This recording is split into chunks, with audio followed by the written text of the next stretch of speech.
আসসালামু আলাইকুম software engineering lecture সিরিজে আপনাকে স্বাগতম। আজকের লেকচার ভিডিওতে আমরা কথা বলবো ওয়াটারফল মডেল নিয়ে। সফটওয়্যার ডেভেলপমেন্ট লাইফ সাইকেলের মধ্যে যে কয়টি মডেল রয়েছে সেই সকল মডেলের মধ্যে ওয়াটারফল মডেলকে আইডিয়াল মডেল বলা হয় বা আদর্শ মডেল বলা হয়, বাট বর্তমানে এই মডেল ইউজ করা হয় না।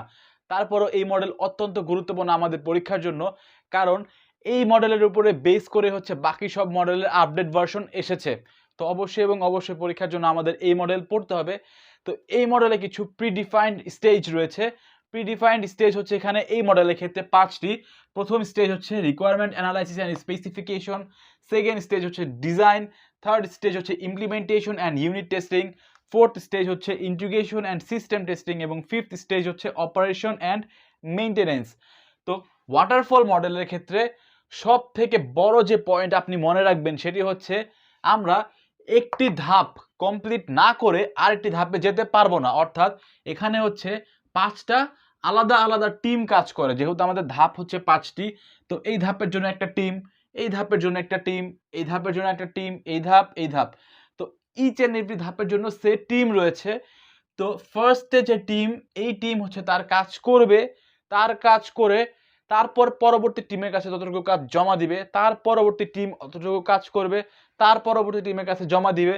তো এভাবে করে এই ধাপ থেকে যতটুকু কাজ হয়েছে সেটা আসবে হচ্ছে এই ধাপে, তারপর এই ধাপে যতটুকু কাজ হয়েছে সেটা আসবে এই ধাপে, তারপর এই ধাপ, তারপর এই ধাপ। তো এখানে একবার এই ধাপের কাজ কমপ্লিট হয়ে যাওয়ার পরে দ্বিতীয়বার আমরা এই ধাপে কোনো কিছু আর কোনো চেঞ্জ করতে পারবো না, কারণ একবারে কমপ্লিট করার পরেই হচ্ছে পরবর্তী ধাপে যাবে। তো এখানে আমাদের এইখানে হচ্ছে নামের সাথে মিল, কারণ আমরা যতটুকু কাজ করছি দেখেন এই যে যেরকম ঝর্ণা উপর থেকে পড়তে থাকে সেম স্টাইলে এই যেটা রিকোয়ারমেন্ট অ্যানালাইসিস অ্যান্ড স্পেসিফিকেশন, এই ধাপে যে কাজ সেটা হওয়ার পরে ডিজাইনে যাবে। তো উপর থেকে একটুখানি পানি পড়লো, তারপর এটা কমপ্লিট হবে, এখানে আসবে, আর একটু পানি পড়লো, এটা কমপ্লিট হলো, এখানে আসলো, আর একটু পানি পড়লো। অর্থাৎ ঝর্ণার মতো এখানে আমাদের কাজ নিচের দিকে পড়ছে, অর্থাৎ ওয়াটারফলের মতো এখানে এই মডেলের স্ট্রাকচার। এই জন্য এই মডেলের নাম দেওয়া হয়েছে ওয়াটারফল মডেল। তো এই মডেলের ফার্স্ট ধাপ কি? Requirement analysis and specification. তো এই ধাপে কাস্টমার আসে বা ক্লায়েন্ট আসে, আমাদের ডেভেলপার বা সফটওয়্যার ইঞ্জিনিয়ার তারা হচ্ছে মিট করে। তো মিট করে হচ্ছে কাস্টমারের থেকে তারা রিকোয়ারমেন্ট কি, তারা কীরকম সফটওয়্যার চায় সব কিছু জেনে নেয়। এবং সব থেকে বেটার হয় এই ধাপে যদি তারা এসআরএস ডকুমেন্টের মধ্যে ডকুমেন্টেশন বা স্পেসিফিকেশন নিয়ে নেয়। তো এসআরএস ডকুমেন্ট কি? Software requirement specification. তো একটা ফাইল, যে ফাইলের মধ্যে ক্লায়েন্ট বা আমাদের কাস্টমার সব কিছু লিখিত আকারে দেয়, ডকুমেন্ট আকারে দেয়। তো এই ধাপে সব কিছু অ্যানালাইসিস করে নেওয়া হলো সফটওয়্যার কীরকম হবে। এখানে মেইনলি আমাদের যে কাহিনীটা হয় সেটা হচ্ছে হোয়াট টু বি প্রডিউসড, আমরা কি প্রডিউস করব সেটা হচ্ছে এই ধাপে আলোচনা করা হয়, নট হাউ। কিভাবে করব সেটা এই ধাপে আলোচনা নেই, বাট কি করব আমরা, আমাদের কি টাইপের সফটওয়্যার আমাদের প্রডিউস করতে হবে বা কত দিন লাগবে, সব কি নিয়ে কোশ্চেন হচ্ছে এই ধাপে করা হয়। সেকেন্ড হচ্ছে এই ধাপের যারা টিম মেম্বার আছে এই কাজ শেষ করে ফেলবে, শেষ করার পরে ডিজাইন যে টিম রয়েছে তাকে দিবে হচ্ছে এই এসআরএস ফাইল, যে এই হচ্ছে সফটওয়্যার রিকোয়ারমেন্ট স্পেসিফিকেশন ফাইল। তো আপনারা এখন এটা দেখে দেখে ডিজাইন করেন। তো ডিজাইন যে টিম রয়েছে তারা রিকোয়ারমেন্ট অনুযায়ী ডিজাইন করে এবং সেই ডিজাইনকে সফটওয়্যার ডিজাইন ডকুমেন্টেশন নামে একটি ফাইলের মধ্যে আবদ্ধ করে। অর্থাৎ এই রিকোয়ারমেন্ট অ্যানালাইসিস দেখার ওইটা দেখে দেখেই হচ্ছে ডিজাইন করা হয় এবং এসডিডি ফাইলের মধ্যে আবদ্ধ করা হয়।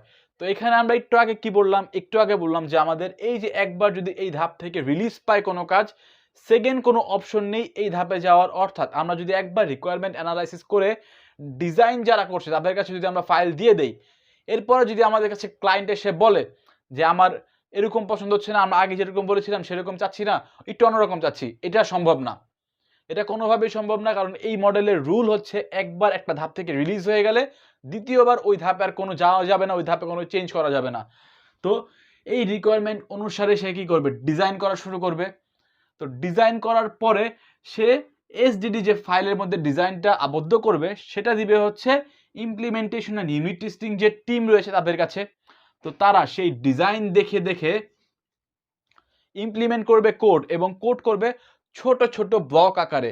তো ইমপ্লিমেন্টেশন হবে ডিজাইন থেকে কোডে এবং কোড হবে ইউনিট আকারে। তো ইচ অ্যান্ড এভরি ইউনিট হচ্ছে এই ধাপে আবার টেস্টও করা হয়। দেন এই ধাপে এতটুকু কাজের পরে যতটুকু কাজ তারা করলো, এই পরবর্তী কাজ ফরওয়ার্ড করে দেওয়া হয় হচ্ছে ইন্টিগ্রেশন অ্যান্ড সিস্টেম টেস্টিং যারা রয়েছে যে টিম তাদের কাছে। তো তারা কি করে, ফার্স্ট হচ্ছে ইন্টিগ্রেশন করে। তো এই যে আমরা আগের ধাপে যে ছোট ছোট ব্লক আকারে কোড বা ইউনিট আকারে কোড ছিল, সেই কোডগুলোকে তারা একত্রিত করে বা ইন্টিগ্রেট করে, মার্জ করে, সবগুলো কোডকে মার্জ করার পরে টোটাল যে সিস্টেম হলো, সবগুলো কোড মার্জ করার পরে টোটাল যে সিস্টেম হলো সেই সিস্টেমকে আবার তারা টেস্ট করে। তো টেস্ট করে দেখে যে তাদের রিকোয়ারমেন্ট যা ছিল সেই অনুযায়ী তারা একটা সফটওয়্যার প্রডিউস করতে পেরেছে কি পারেনি সেটা টেস্ট করে। দেন টেস্ট করার পরে তারা হচ্ছে অপারেশন করে, অপারেশন এবং মেইনটেনেন্স।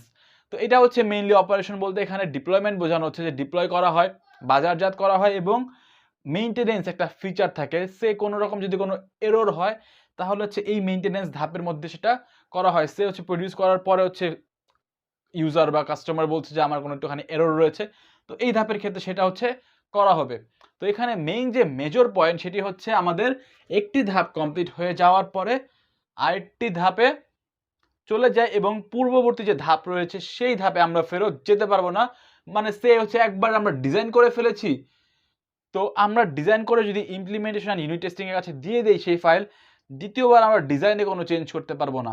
যদি ডিজাইনে যদি কোনো রকম মিস্টেকও হয়ে থাকে যদি ওই টিমমেট দ্বারা, তারপরও আমরা পিছনে ব্যাক যেতে পারবো না। তো এখানে কখন আমরা এই ওয়াটারফল মডেল ইউজ করব?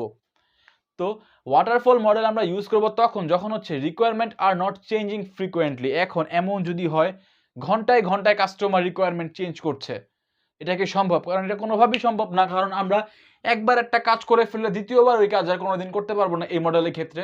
তো এটা কোনোভাবেই সম্ভব না যে ফ্রিকোয়েন্টলি আমরা বারবার রিকোয়ারমেন্ট চেঞ্জ করব। একবারই আমরা নিব রিকোয়ারমেন্ট এবং তারপর কাজ এভাবেই করতে থাকবো। তো রিকোয়ারমেন্ট ফ্রিকোয়েন্টলি চেঞ্জ হবে না। দেন হচ্ছে application is not complicated and big.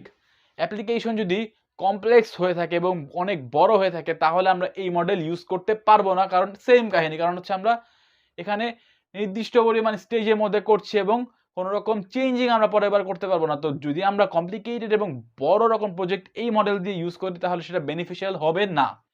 দেন হচ্ছে প্রজেক্ট যদি শর্ট হয় তাহলে আমরা ইউজ করতে পারবো, কোনো সমস্যা নেই। শর্ট প্রজেক্ট শর্ট ধাপ ধাপ হয়ে যাবে। দেন হচ্ছে রিকোয়ারমেন্ট ইজ ক্লিয়ার। এই যে আমাদের ফার্স্ট ধাপ হচ্ছে সুন্দর মতো একদম ক্লিয়ার, যে কি করতে হবে একদম স্পেসিফাই করে বলে দেওয়া আছে, কোনো ঝামেলা নেই, ইজিলি আমরা এই মডেল ইউজ করে ফেলতে পারবো। দেন হচ্ছে এনভায়রনমেন্ট ইজ স্টেবল। আমাদের কাছে সেই রকম এনভায়রনমেন্ট আছে যেখানে হচ্ছে আমরা ওয়াটারফল মডেল ইউজ করতে পারবো, সেখানে আমরা ইউজ করব ওয়াটারফল মডেল। তো এবার কথা বলবো হচ্ছে ওয়াটারফল মডেলের অ্যাডভান্টেজ এবং ডিসঅ্যাডভান্টেজ নিয়ে। পরীক্ষায় প্রায় এই টপিক চলে আসে। তো হোয়েন টু ইউজ ওয়াটারফল মডেলে যে আমি 5টা টপিক এখানে আপনি দেখতে পাচ্ছেন, এটা দিয়ে আপনি অ্যান্সার করতে পারবেন যে অ্যাডভান্টেজ কি এবং ডিসঅ্যাডভান্টেজ কি। সে requirement are not changing frequently. Requirement frequently change হচ্ছে না। তো এখানে রিকোয়ারমেন্ট যদি ফ্রিকোয়েন্টলি চেঞ্জ হয় তাহলে মানে কি, এটা একটা ডিসঅ্যাডভান্টেজ, এবং ফ্রিকোয়েন্টলি যদি চেঞ্জ না হয় তার মানে এটা একটা অ্যাডভান্টেজ। দেন হচ্ছে application is not complicated and big. যদি অ্যাপ্লিকেশন কমপ্লিকেটেড এবং বড় না হয় তাহলে এটা অ্যাডভান্টেজ, যদি বড় হয়ে যায় বা কমপ্লিকেটেড হয় তাহলে এটা একটা ডিসঅ্যাডভান্টেজ। দেন হচ্ছে প্রজেক্ট ইজ শর্ট। যদি প্রজেক্ট বড় হয়ে যায় তাহলে কি ডিসঅ্যাডভান্টেজ, এবং প্রজেক্ট ছোট হলে অ্যাডভান্টেজ। দেন হচ্ছে requirement is clear, advantage, clear না হলে ডিসঅ্যাডভান্টেজ। এনভায়রনমেন্ট যদি স্টেবল হয় অ্যাডভান্টেজ, এনভায়রনমেন্ট যদি স্টেবল না হয় ডিসঅ্যাডভান্টেজ। তো আশা করি বুঝতে পেরেছেন, এই ছিল ওয়াটারফল মডেল। যদি আপনার লেকচার ভিডিও ভালো লেগে থাকে অবশ্যই এবং অবশ্যই লাইক দিবেন, আমাদের ইউটিউব চ্যানেলকে সাবস্ক্রাইব করে নেবেন। তো ভালো থাকবেন, সুস্থ থাকবেন, এখানে বিদায় নিচ্ছি। আসসালামু আলাইকুম।